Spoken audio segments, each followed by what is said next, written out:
Welcome everyone to the inaugural India Climate Dialogues hosted by the City Climate Alliance at the National Institute of Urban Affairs. The India Climate Dialogue is an ongoing series of dialogues with our alliance network partners and cities, where together we will attempt to create meaningful and actionable conversations that will lead to climate action. The topic that we are discussing today is Decoding the Intergovernmental Panel for Climate Change, the IPCC report for Indian cities. Let me give you a backgrounder to this whole topic. So it's just about a month left for the COP27 to happen in Egypt, where all climate leaders are going to come together. And cities are now trying to decipher where they stand on their greenhouse gas emissions chart, where they stand on, how they are doing in their whole climate actions. And they're all now stepping onto a path to create concrete actions that need to be brought in to stay within the 1.5 degree limits, which have been agreed in the Paris conference. Earlier this year, the IPCC report had a clear message that it gave out to cities that there is no time left. It's an emergency, and that the time to act is now. And this becomes even crucial for an urbanized India, where it contributes up to, cities contribute to up to 70% of India's GHG emissions. So we thought it's an opportune time to understand the whats and whys, but more importantly, to talk about the nuts and bolts, which is the hows and wheres of cities and how they should go forward on this entire challenge. Today's climate dialogue, we will try to discuss some actionable points for cities to move towards their climate goals. To discuss this, we have an exciting panel with us.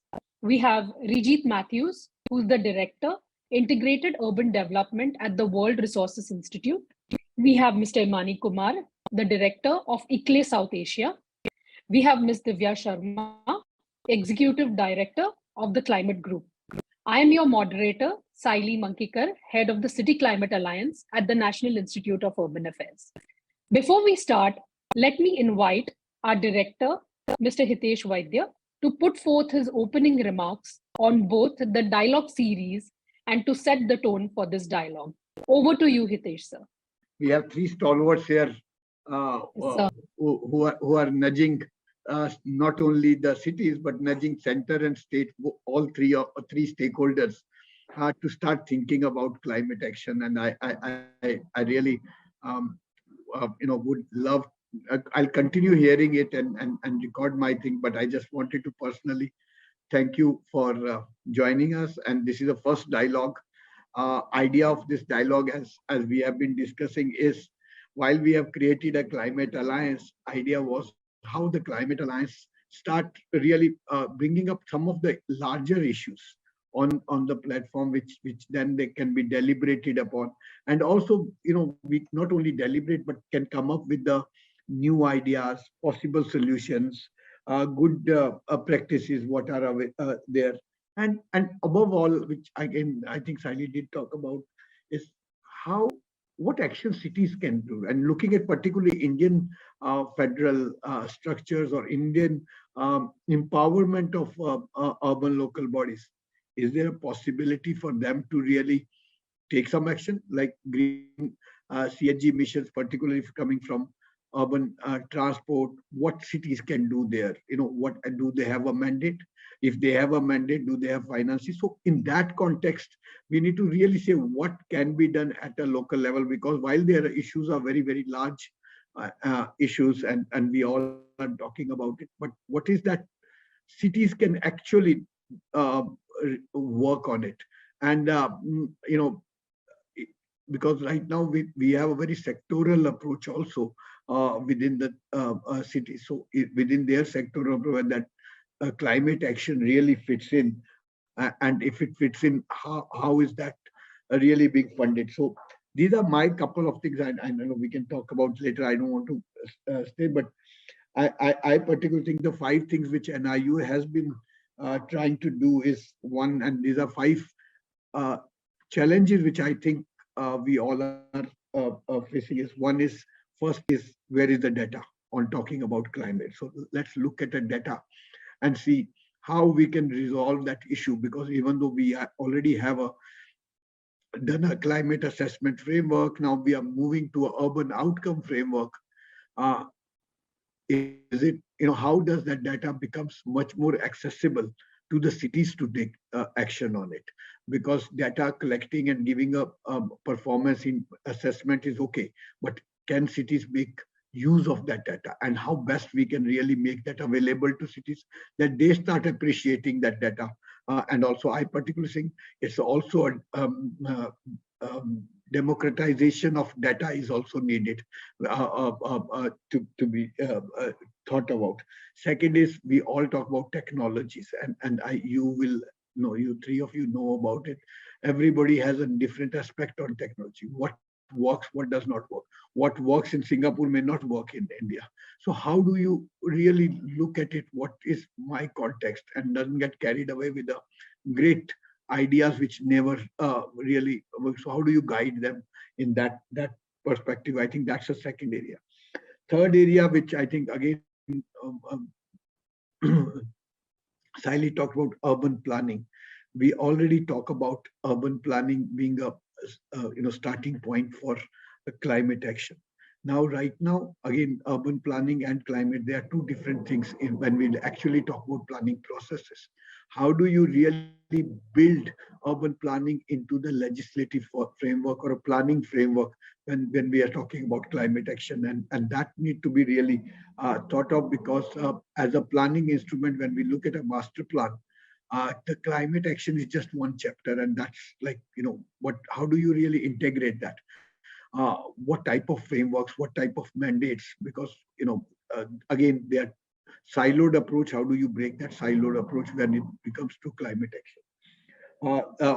Then we are talking about right now climate action plan. It's nice to make a climate action plan. Again, what is their mandate, what they can do, what cannot be done, and how is that climate action plan is actually funded.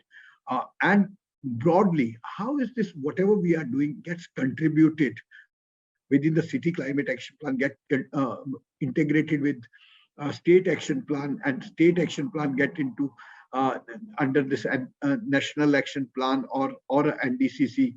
Where is that alignment? What are those indicators which NDCC are talking, and how are our climate action plan really contributing, not in terms of number, but in terms of processing, or in terms of things? But where is that? So cities start thinking that whatever I am doing is also getting contributed into a larger mandate of the nation, which nation has promised at the global level.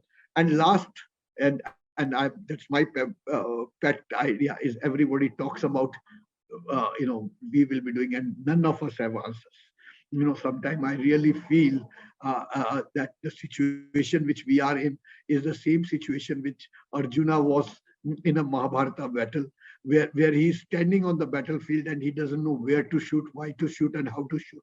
And he's asking Krishna, should I or should I not? And we are in that same confusion state at this moment of time. At least Arjuna was lucky that he had a Krishna with him. We are not that lucky enough. And I think our answers or our Gita will really come out with the deliberations and dialogues which we ourselves will do, and we'll know that, and these are going to be a sandbox of discussions where we will fail, and we will again emerge. Some new things will come up, and we should be ready to that challenges of failures which we want to really do. But I'll end it. Is like we all say, we all are in this whole this whole purpose of this is, there is a lot of misinformation, there is a lot of chaos. And this dialogue is to really get out of that misinformation, get out of this chaos, and give it a very, very concrete, very actionable thought process to cities, so they don't get into confused with the jargons of adaptation, mitigation, this, that, but get into these are the 5 actions which I can take within my legislative framework, and I can take it forward. Thank you, sir, for setting the tone for this dialogue and this series. Let me now completely jump into this discussion. Let me start with Ms. Rijit Matthews.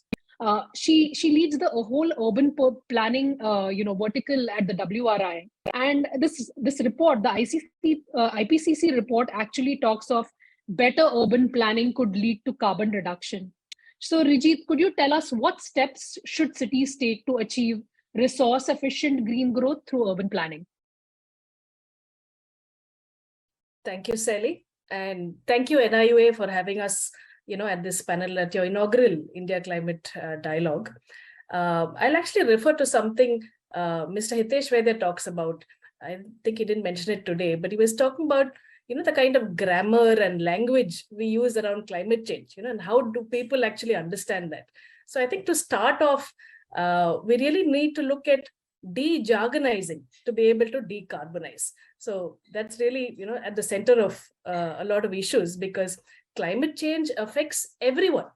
It might affect us variably, but it affects everyone. And we need all hands on deck to be able to, sort of look at climate positive action. And just related to the de-jargonizing bit, it's not so difficult to talk about climate change anymore. Yes, the IPCC report, like you mentioned, Sally, has come out. It is a scientific report. How do you then communicate that to the people? Today, it is not so difficult. If you look at, say, Delhi NCR, people understand what is air pollution. They understand the impact it has on people, their health, children under 5, their lung development. A lot of this is understood now and can be explained, because these are like actual real effects people see.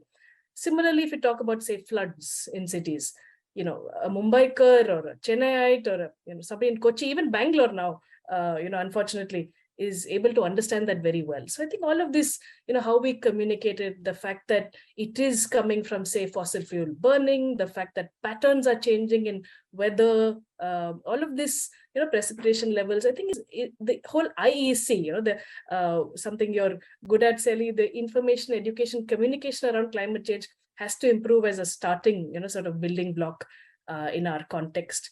And coming to sort of the urban, planning implications of a report like the IPCC, at the end of the day, Indian cities, some of our major cities are along our coastline.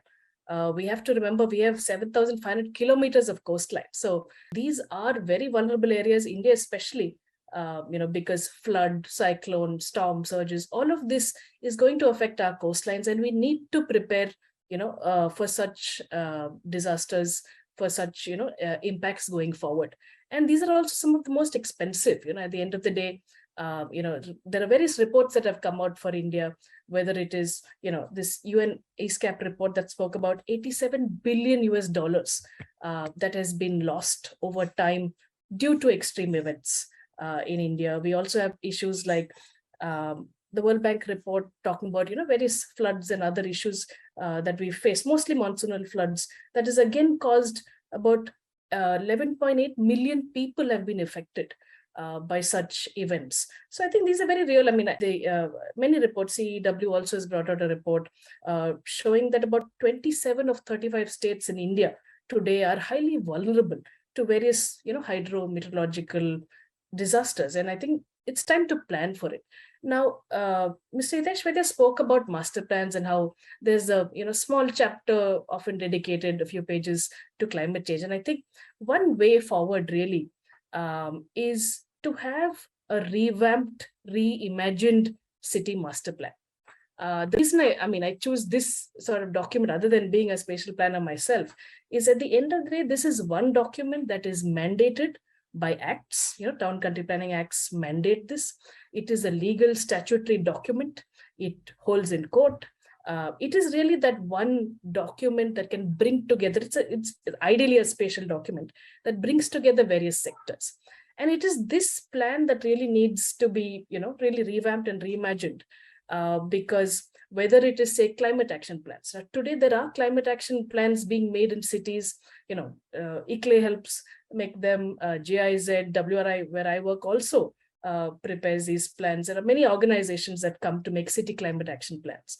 But today, city climate action plans are not mandatory. We have national commitments, NDCs, we have state climate action plans, but the city caps are very often, by, say, sometimes a champion who comes in, political champion who comes in to do these plans, or even bureaucratically, say a municipal commissioner agrees, usually tying up with some sort of an international network, a knowledge agency to do these plans. But how much can they implement beyond that is a large question.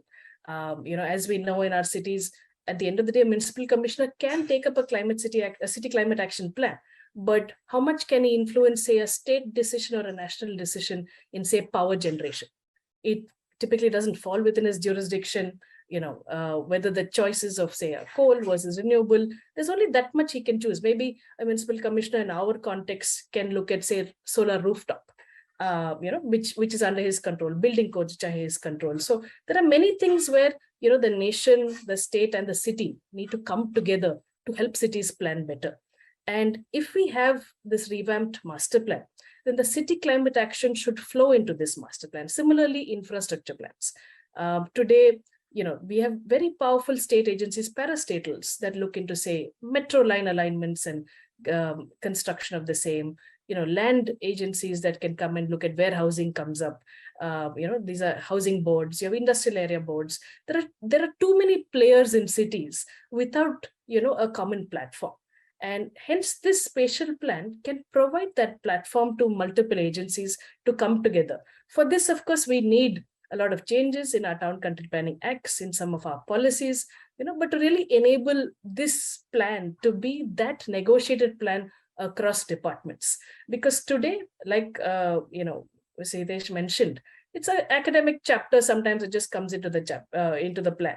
But how do we, action it? How do we bring in risk-informed infrastructure plans, low carbon, transport options? How do we look at various sources of energy? What is the pressure we are putting on state departments to say, can you give us renewable energy into the city? So I think all of this needs to come in through that spatial plan. That would be my, thank you. Thank you, Rijit. Thank you very much for bringing this ahead. I think two very important takeaways from what you actually said, Rijit. And that is, one is about making things simple, de-jargonizing it. So that's the first takeaway. And second is using the existing statutory document to really work and kind of, integrating all the other things instead of, working it out the other way. Because the other way might be a difficult way, and that's a food for thought, and I think a great two takeaways that we can take forward. Also, you brought in thing that we'll be talking a little later on, synergies across governments, and what are the jurisdictional issues also, and how do we look at them. So okay, here we'll just jump into the second question. And here I would like to bring Mr. Imani Kumar in. My question here is, I think while we are talking about de-jargonization, we are talking about statutory, plans, master plans. I think the thing that cities usually say that it's okay, you want us to do actions, but how do we measure stuff? How do we create this data? If I want, and you are actually working with so many cities on really doing these actionable plans. So what do you think, how should cities really approach climate action as such? Any short-term, long-term measures that you can suggest since you work so closely with them? Thank you, Soili, and I just want to congratulate NIUA under the leadership of Mr. Hitesh Vaidya and all your team members for bringing this climate dialogues. Which is, I think, is the need of the hour. Cities are really looking for the answers. I think maybe what we are going to say something now in this dialogue. And I just want to congratulate you and thank you all, Hitesh ji and Soili and all your team members for that. Just to take it forward where Hitesh ji has left and Rijit has actually clearly said that unless until you have a mandatory action mandatory for the city governments and the legal or something else, cities may not want to do it further on the climate change because they have their own issues every day to handle them. So how do we bring climate change? How do we mainstream climate change so that the cities can also do or address the climate change issues? I always use this example, which I started talking to the mayor of Bhubaneswar way back 20 years back, I will say, in 2001 and 2002. And still, I will say this example is still useful even today to take forward or to mainstream the climate action. When I went to him and I asked him, sir, we want to help you out in reducing carbon emissions, and can we talk something on that? So he immediately said, Mr. Kumar, please don't waste your time and waste my time here because I have so many other things to do it. Thank you for your time and thanks for visiting my city. But I said immediately, sir, what is your electricity bill coming up? He said, some maybe thousands of rupees or lakhs of rupees. So, sir, can I reduce 10% of your electricity bill, which also has an impact on the climate change issues? Immediately, the mayor called his personal assistant. He said that, okay, this gentleman has come and he want to reduce my city electricity bill 10%. Please don't disturb me for next half an hour. And Mr. Kumar, now you have half an hour. You tell me what you can do for me. So I always see this as maybe if we can link it to the financial spending of the city government. If I can save something to the city government, because they are paying electricity bill for water supply, they are paying electricity bill for their street lighting, for their wastewater treatment plant, and a lot of other things for the buildings, what they have, and they have fuel consumption within the city governments. So if anything, if we can link it to their city activities, link it to their budgets, what they have right now, and if I can offer something which will also take forward or which will also have a byproduct, maybe I will call it, no, we shouldn't say that as a climate experts here. But if a city can implement those actions and if they can also reduce the climate, the carbon emissions, that will be good. And that is how we should take it forward on that.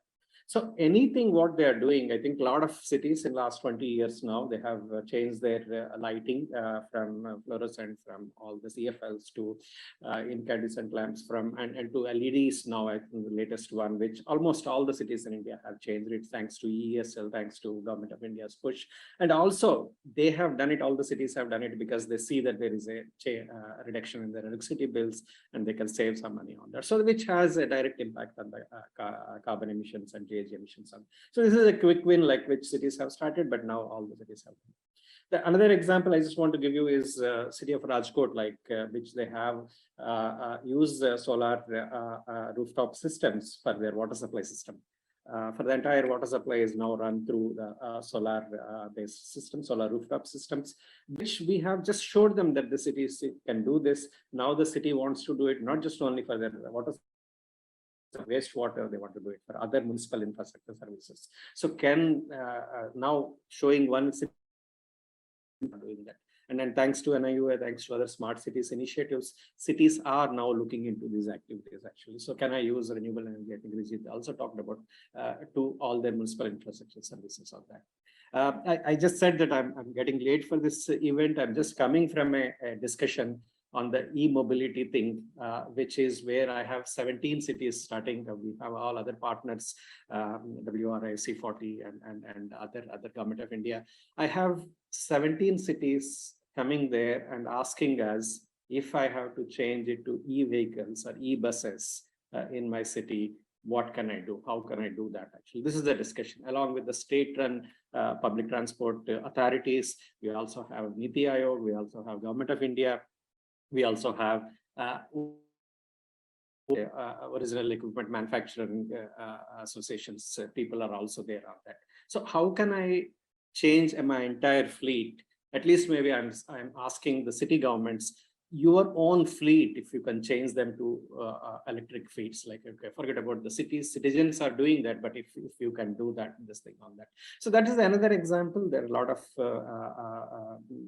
policies have come up at the national level, at the state level, and which they can take it forward on that. Maybe one more example, I just take it and maybe I will stop it. Maybe we can go and further have discussion. This is the other thing which is very much important for all the Indian cities, not just only Indian cities, maybe all over the world, is the solid waste management within the city government. And solid waste, like we have all the, we don't have even today, we don't have a sanitary landfill in any city in India, I will say, if I have to put it clearly under the quotes, where is the sanitary landfill site? So we have only just dump sites. All these dump sites have methane coming out of those dump sites, which is 27 times more than the carbon emissions. So how do we handle the waste, solid waste, which you can reduce the carbon emissions, which also has a direct impact on the 1.5 degrees what IPCC is talking about this thing. So there are various ways. I know a lot of Indian cities under the Swachh Bharat mission are looking for segregating the waste. They're getting a lot of awards and other things. But if you can't even completely segregate, maybe can you do something else? Like, can we have, there are some other examples of waste to energy plants, but that is also because we don't have we have a mixed waste, we don't have segregated waste, so it's not really coming up.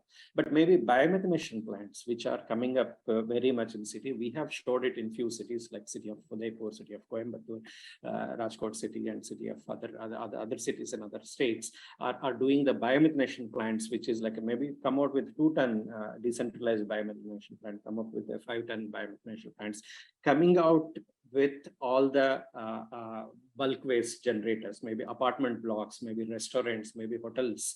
If they can come together, put up a biomethanation plant and generate the electricity out of that from the gas and use it for your own purposes, or use it for parks, use it for street lighting, other things like that. So that's another simple example, a good example and cost-wise example.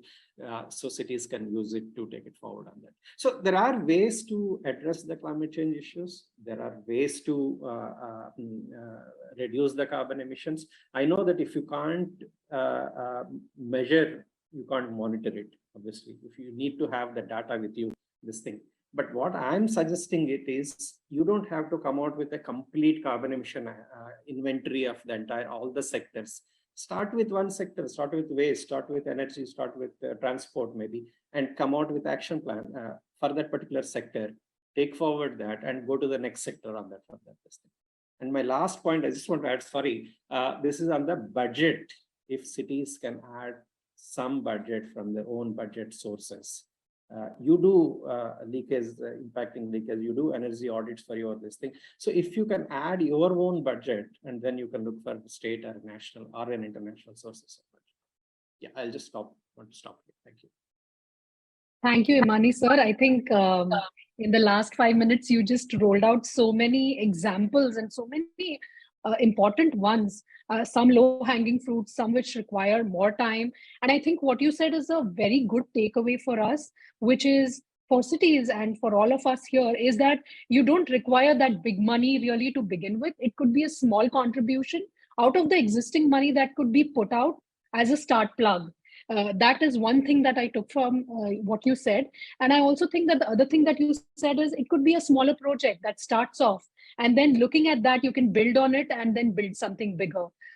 So I think that is a great approach that you have highlighted, which I think cities can take from.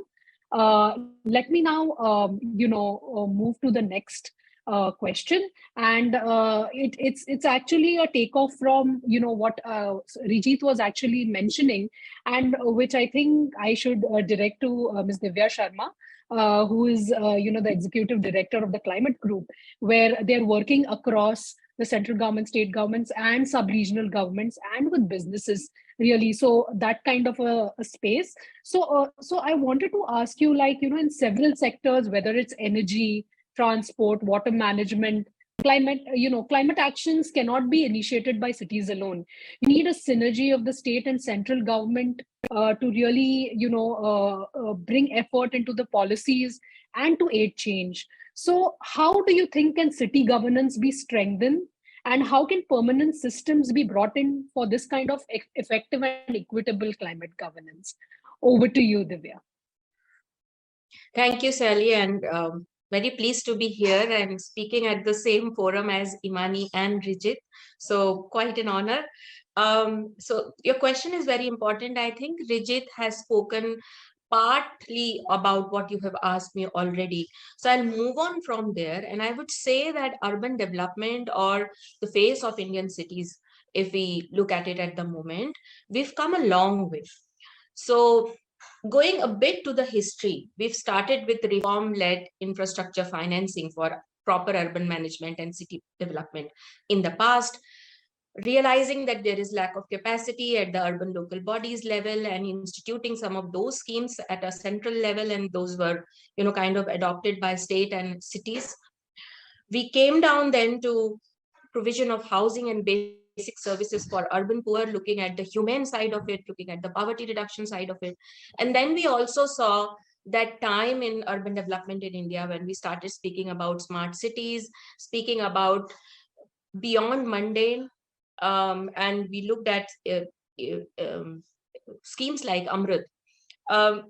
And smart cities particularly I'm mentioning because it was a SPV-led mission, which kind of was instituted to see that the silos are broken, to see that there is sector to sector convergence that can happen, and to also see that there is public participation in the entire process. Because who are we planning these cities for? We're planning this for the people of the city, for the citizens.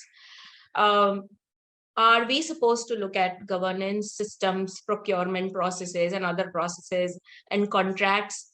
Or are we have to look at what is the quality of life that we are providing to the citizen? What are the livelihood options? Why should a citizen live in a particular city? What does a city offer to them? How does it affect their life hour to hour, day-to-day basis? Now, these are very complex situations. What happened in this entire gamut of national level schemes, and Rijit spoke about her, what we did not really see was that some of these schemes were not fundamentally speaking to the existing policies and plans that were there at an urban level or a local level, if I may say that. And meanwhile, the complexities of an urban body in India or a cities in India was changing very rapidly. Urbanization process had become rapid, population increase had become rapid. And the last census has also said that it's not migration that is actually affecting as much the urbanization, but it is the change in small towns into bigger towns and villages into small towns. And that kind of change is happening, which is leading to the urbanization, which means that the sprawl is happening and a lot of ecological change is happening in and around the urban areas. Our cities are entering into the ecosystems around them. They are also affecting the interchange and the exchangeability of ecosystem services between urban areas, peri-urban areas, and villages surrounding them.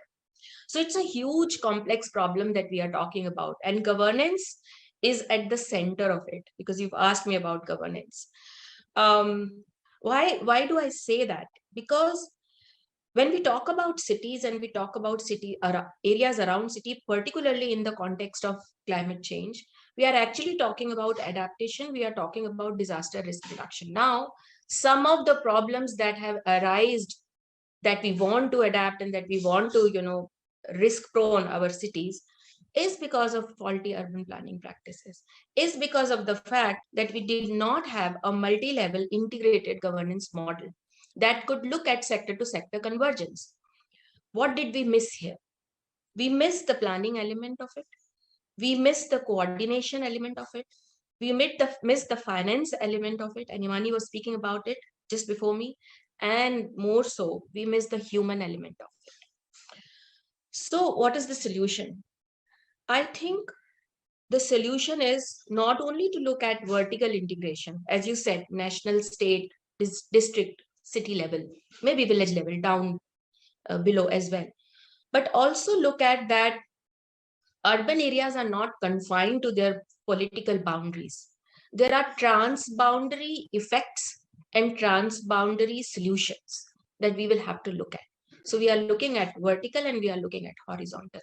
And I think, cut my story short, a multi-level governance will have to be at all the 4 axes, X, Y, Z, and So I would like to stop here, but I think it was a great question, and I hope I was able to answer your query.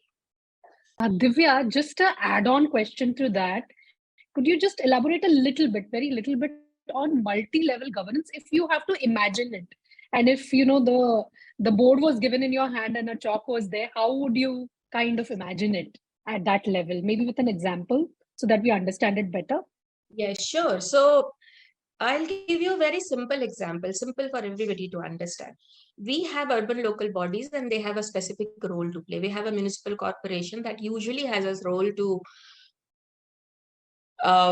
look at cleaning of sewers, for example, sweeping of streets, maintenance of city infrastructure, sometimes road development also. To that, we have development authorities that look at planning processes. Even if the cities who do not have development authorities, the secondary cities or tertiary cities, rely on town and country planning organizations for their development planning. Now, Rijit was talking about master planning processes. She talked about infrastructure plans, she talked about master plans, and she talked about climate action plans. But we don't know who owns what, who owns which one of these. So I have done a lot of work with cities in India, preparing their climate action plans, preparing their adaptation plan, looking at hazards and vulnerabilities that were very typical to those cities. But when we go with these climate action plans to cities, we really could not find one entity that could actually implement those plans, which means we need multi-level, sectoral, as well as governance level practices inbuilt into this system, where we exactly know who will do what. Because it's a complex system, as I said, and we have to look at sector to sector and governance to governance level implementation procedures, budgeting lines, and mandates to begin with. Thank you, Divya. I think point taken.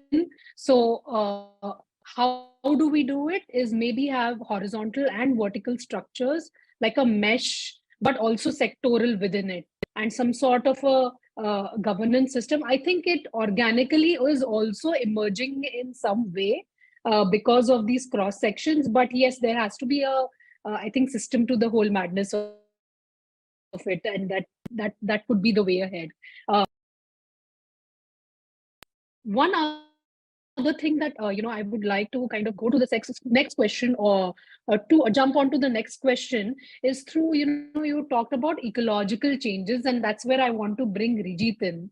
There is a lot of talk that is going on the whole NBS, that is the nature-based solution, climate resilient development, and the IPCC report really puts a huge premium on this.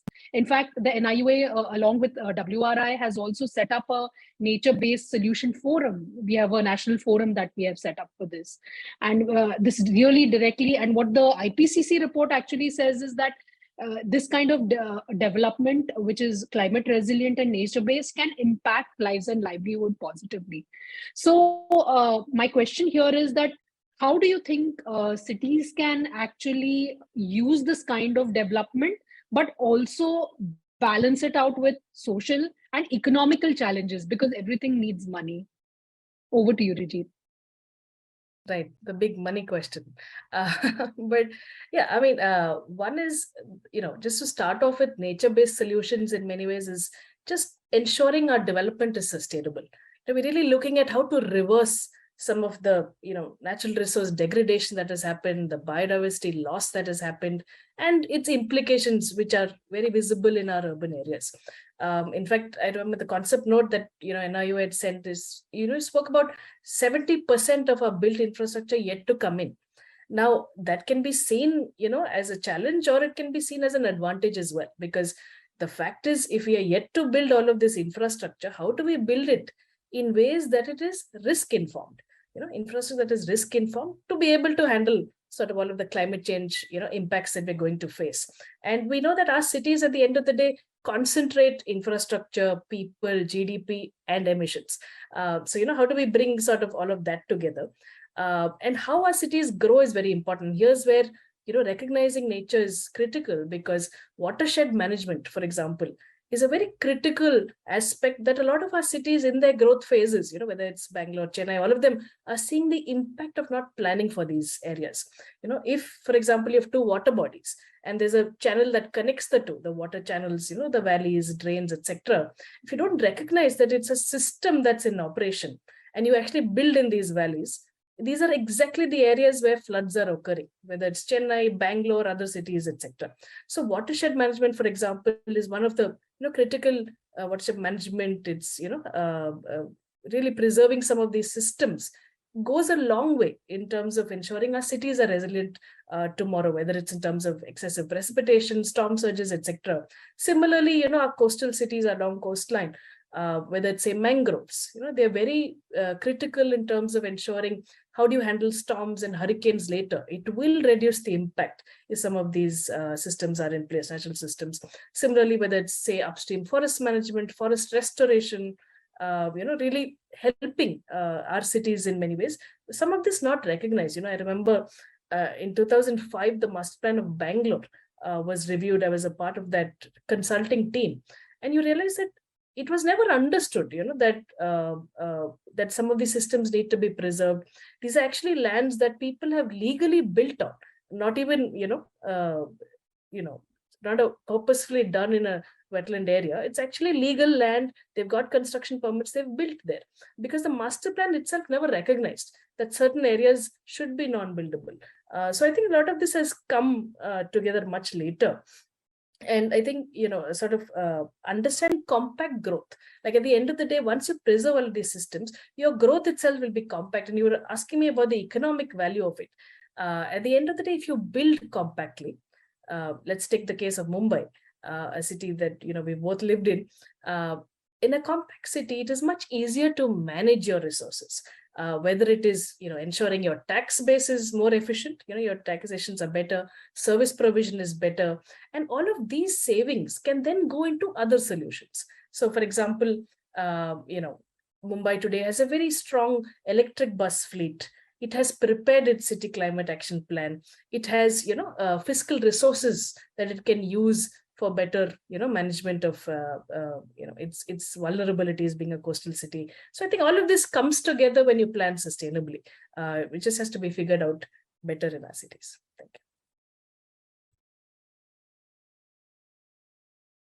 Thank you, Rijit, for that response. I think a lot of food for thought there.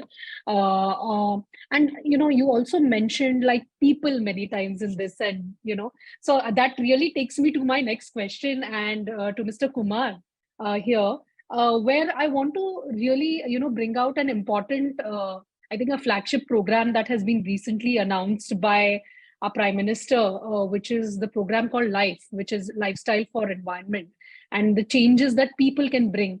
So, Mr. Kumar, I would like to bring you in here because you work so closely, and that, with cities, and this subject is definitely close to you, is the role of communities and individuals. And this role is so critical in co-creating local climate solutions in cities. So how do you think that cities can actually harness this potential the other way around and integrate people into climate action? So, considering that LIFE is a big program that is coming up next year, and we are talking of lifestyle for environment, for lifestyle for change and environment. How do you think? What is the role that communities really play? What is the critical role, and how can cities also kind of absorb and co-create with people and communities? Thank you for this question, and I will say completely I agree with the objective that unless until you bring the citizens into the climate action planning, I don't think we will achieve the 100% results. Cities can do, states can do something, or national government can propose something, but we need cities. Why I'm saying this is like everything what a citizen plans is also has a direct impact on the climate change issues on that. And I can even say that we talk about the developed countries have created a lot of issues, and we are the developing country and we should have something. But the common man on ground is going to face a lot of issues because of the climate change. It can be vulnerability, as what Rijit and Divya was talking about. It can be the heat which our cities are facing now. The citizen greenery, if you don't have trees, where will that person like on the road who is selling something on a bush cart will go and stand, like if it is rainy season or if it is heat, 45, 48 degrees centigrade. So you need greenery, you need a lot of plantation of trees and everything other than that. So what I suggest here is that, yes, we need to bring the citizens into your action planning. Simple example, maybe I will take it forward, like all the apartment people, if they can come together and can have a compost plant, actually segregate your waste and compost plant, which you are reducing your waste going to a landfill site at the city level on that. So this is a simple citizen movement which we used to have a lot of good stories, for example, in Chennai and Pune and other cities, but unfortunately we don't listen them now. We don't hear them from these cities. So that is simple example. So wherever we can bring the citizens into the city climate action planning, that I think we can have more results and we can achieve much more than what we are doing on that. The other example I can say that, and I think WRA and other people are also part of this, is also, can I stop taking my own vehicle and use a public transport? As simple as that. Like, actually, can the citizens come into picture and say that, okay, one day, I know some of the cities, I was involved discussions with Ahmedabad city. They said every Friday you should use only the public transport for all the Ahmedabad Municipal Corporation employees. Thanks to the previous commissioner, I think he brought in this particular, and other cities. There are some, I think Pune I heard about, Nagpur I heard that. So one day all the municipal employees will use only public transport to reach their offices on that.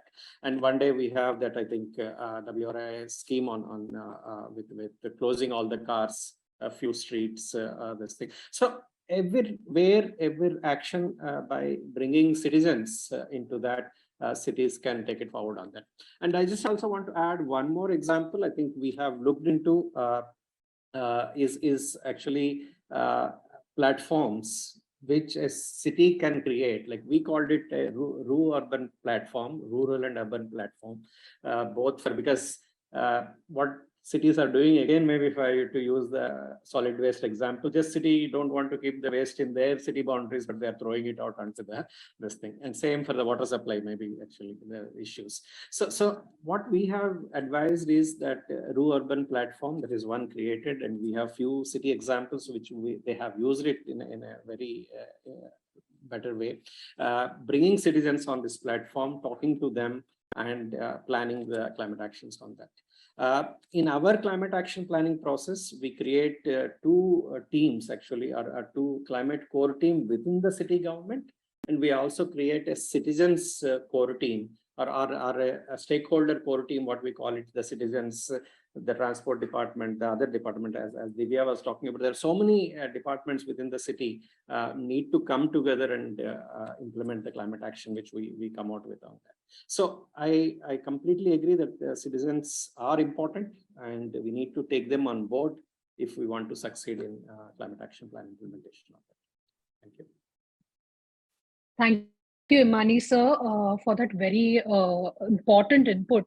And so I'd just like to bring in an observation here. I think there were several citizen movements that, and like you said, there were so many stories we used to hear about, right? So the ALM, that's the Advanced Locality Management System of Mumbai, actually started on the whole premise of waste management. And there was 600 odd ALMs actually working with the city government. And it was a huge movement, which has unfortunately died down today. Similarly, we saw the Bhagidari movement in Delhi also, which had picked up. So maybe it is time that we reformulate something which should be, and there are small things still existing, I think, but not at the level that they should be. So maybe it's time to reimagine the way we are really looking at people's movements with cities and, kind of chaining them with climate action, like you said. I think very valid point and a great takeaway for us in this discussion. Let me now go to my next question, which is again based on an important and a very, very important stakeholder, which is our businesses. And our businesses are very, very important here, where, like our people, of course, businesses also contribute to a lot of the emissions that happen in cities, but also looking the other way, they could be of great help to cities and to regional governments and sub-regional governments to solve a lot of their problems. Here, I would like to invite Ms. Divya Sharma to put in some thoughts here, because she works very, very closely through the climate group with businesses. And I think this is an important matchmaker that we need to bring into the whole conversation. So how do we do that, and how do cities approach businesses to work on climate action? Over to you, Divya. Thank you, Sayali. So a question very close to my heart. So yes, we do work very closely with businesses. In fact, Climate Group works with two major stakeholders. One is subnational government and other is big corporates and businesses. Why we particularly work with businesses? Because businesses are systems with highest emissions, and you rightly pointed that out. They also have the power, the position, and means for greater action and with speed. And that is the recognition why we partner with businesses across sectors for them to take some of our ambitious targets and commitments. So we see at the core of our mission is commitment and targets. And the third part to this is accountability. So we not only give them targets and they take commitments and ambitious commitments, so to say, 100. So our campaigns are the 100s campaign. They are known as the 100s campaign, RE100, EP100, EV100, which means that the transition that somebody would like to take would be an absolute transition. There will be no in between, 0 to 100 by a target year. While doing so, we hold them accountable, but that does not mean that we police them. That means that we make sure that they understand the impact they are making, and we understand the impact that we are making through this process. And by doing so, we have also what try to do and what we have tapped in the process, the positive benefit is building large as well as influential networks of like-minded businesses, corporates, and people running those businesses who can bring in speedy change, accelerated change. Because we are at the tipping point where we actually don't have time and we are running short of time. Therefore, we need these entities with highest emission, but also the clout and power to bring in change very quickly. The other thing is that when we work with government as well as businesses, what happens is that businesses can then inform policy. So what kind of renewable energy they want, what kind of transition do they want, what are the procurement problems that they face, what are the government related problems or procedural problems that they might face, whether there are policy gaps, whether there are infrastructure gaps, all these things, because of their power, position, and the work that they are doing with us, they have the capacity to inform policy. The other thing that these businesses can do, on the other hand, is to influence the supply chains. So big businesses can definitely influence their supply chains, and that will create a trickling effect of the action that they are taking at that level and the action to go down to the lowermost chain of their supply lines. So in a nutshell, it is it, and how we are working with businesses. Thank you so much, Divya, for this interesting input. In fact, I think this deserves another dialogue altogether, where we must kind of, and that's what we are planning, another dialogue itself on this whole path of businesses and the matchmaking that we have to do with cities and the interlinkages. So thank you for that very interesting. And Sally, I would like to just add one example. So Maharashtra State is one of our members of the government campaign, and they have the state EV policies. Several other states have prepared their state EV policies.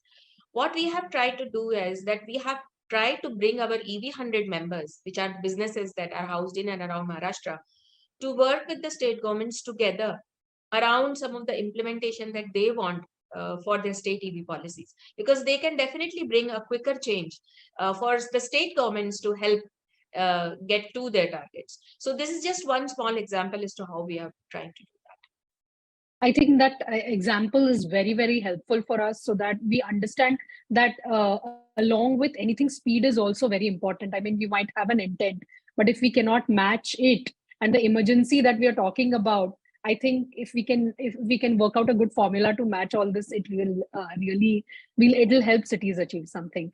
And with that, I think I'm running out of time, and I've come to the end of today's discussion. Lot of takeaways today. I think there is a roadmap that we have all placed together for stakeholders, but also for cities, which we will put up, as a slide after this discussion.